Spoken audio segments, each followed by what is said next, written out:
Hey, what is going on guys? RvzStealth here, and in today's video, we're going to be taking a look at the first AD carry tier list for Season 8. This is going to be for 8.3 here, and the AD carry role has changed quite a bit over the past few patches, so I think it was about time to make an AD carry tier list for Season 8. Now, before we get into the video, I just want to talk a little bit about the runes that a lot of pro players are now running on their AD carries, and this applies to almost every AD carry in 8.3. So with the nerfs to the inspiration tree, less ADs now are going that tree, and instead of taking stopwatch and boot, since you can no longer do that in this patch, a lot of pro ADs are now going down the sorcery tree as their secondary runes, and they're taking celerity and gathering storm, and this also does do very well stat-wise in this patch. So with both pro players running this now, and with it also having the best win rates for any runes on AD carries, I would definitely recommend running the celerity and gathering storm as your secondary runes in 8.3.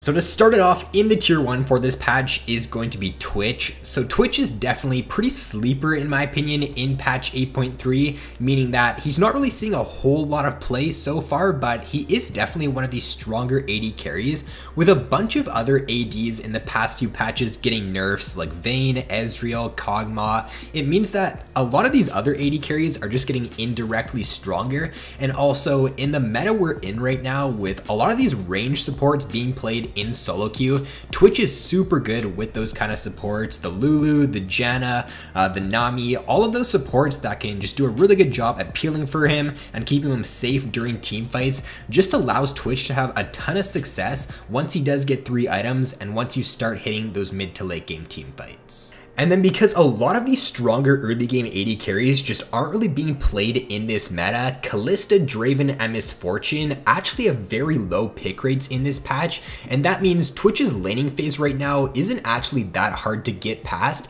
If you end up getting to the mid to late game as Twitch, then he is one of the strongest, if not the strongest, late game AD carries, so it's a lot easier for him to do that in this patch right now, which is another reason to why he's a very strong pick. So next up in the tier 1 here is going to be Tristana, and currently in 8.3, Tristana has the highest pick rate for any AD carry at around 27%. The second highest is Varus at around 20%, so a lot of people are playing Tristana right now in this patch, and she is actually having a lot of success as well. So when a champion does have a high pick rate and also has a very high win rate, it does mean that they're pretty good in the current meta. And then kind of similar to Twitch, Tristana has been a pretty good pick for the past few patches, and then indirectly with those nerfs to champions like Kog'Maw, Ezreal, and Vayne, it does make Tristana stronger right now. I would say that right now Tristana is probably just your overall most consistent AD carry that you can pick in this patch. You're not really going to get stomped in lane with the champion. You scale very nicely as well into the mid to late game, and paired up with the meta supports, you do super well too. You've got the self peel with your ultimate, you've got a gap closer, and if you pair that up with someone like a Lulu, as long as you can play a good Tristana, you should be able to carry a lot of games in 8.3.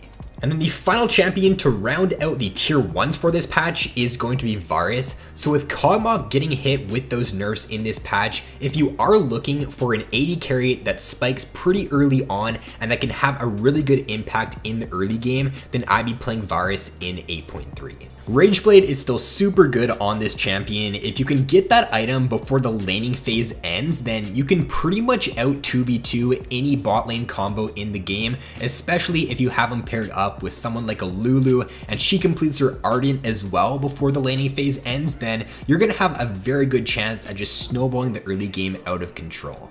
And then similar to Tristana, Varus is just a super good blind pick. He's really versatile. Your build path can change a lot depending on the situation, and you can do a really good job at building to just counter what the enemy team comp has. So for example, if they have a full AP enemy team comp, or if they have a few AP threats that are fed, then Varus has the luxury of going for something like a Wit's End, and he can also go Merc Treads. If the enemy team does have a few tank threats, then he can go like Rageblade into Runeins and then Blade the Ruin King. So I just really like the fact that you can build a lot of different things on Varus and you can still be really good in a lot of different situations.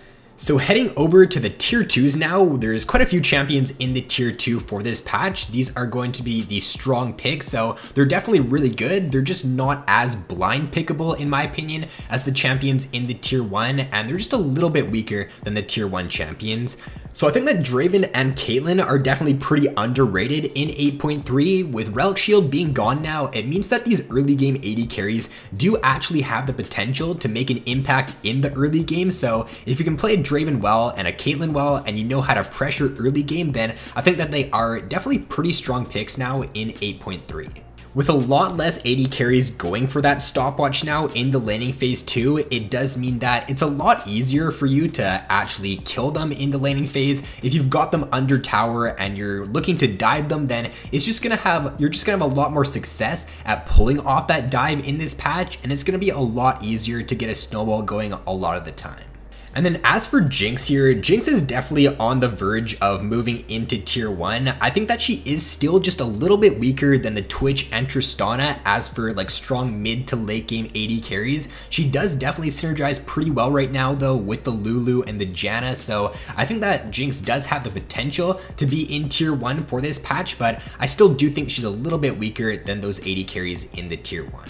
So for the tier 3s in this patch, these are going to be the average AD carries, and basically what I mean by that is if you have put a lot of time into these champions, they can be strong picks in this patch, but if you don't really have a lot of time to put into AD carry and you haven't really played these champions very much, I don't think they're as strong as the champions above them. So Kalista, Miss Fortune, and Ashe, you really need to make sure that you're doing a lot in the early game with these picks in this patch, because if you don't, then you're going to get outscaled by pretty much every other AD carry, and if the enemy team has something like a Jinx Lulu or a Twitch Lulu or Tristana Lulu, then come the late game, you're just going to be pretty underwhelming compared to those AD carries. So like I said, be aggressive in the early game with these AD carries, know what you're doing, or else you are going to have a pretty hard time in 8.3. And then to round out the video here, the tier 4 champions for this patch are going to be Jhin, Lucian, and Kog'Maw. So all three of these AD carries ended up getting some sort of a change in this patch. Kog'Maw here did end up getting hit the hardest, and he is now definitely one of the weaker ADs in this patch. 2% off of that W means that in the mid game and in the late game, you're just going to do a ton less damage, especially if the enemy team does have a few tank threats. So he's just not really worth picking in 8.3 anymore. To put this into perspective, his win rate was around like 52% in patch 8.2, and it's dropped all the way down to around 45 or 46% in this patch, so he did get hit really hard by that W change. And then as for Jhin and Lucian, even though they did get buffs in this patch, compared to a lot of the other ADs in this meta, they're just pretty weak picks. They don't really synergize very well with a lot of the strongest support, so like the Lulu and with the Janna, they really don't synergize very well with them. And also, they're just pretty underwhelming compared to a lot of the AD carries in the tier 1 and in the tier 2. If you're looking for a good early game AD carry that can pressure really well and that also can scale pretty well into the late game, then you can play either Varus or Caitlyn, and you're gonna have a lot more success in this patch. So that is going to be all for this AD carry tier list in patch 8.3. Hopefully you guys did enjoy this video. If you did, then please be sure to leave a like, subscribe if you have yet to already. So thanks for watching, guys. Have an awesome day, and I will see you in my next video.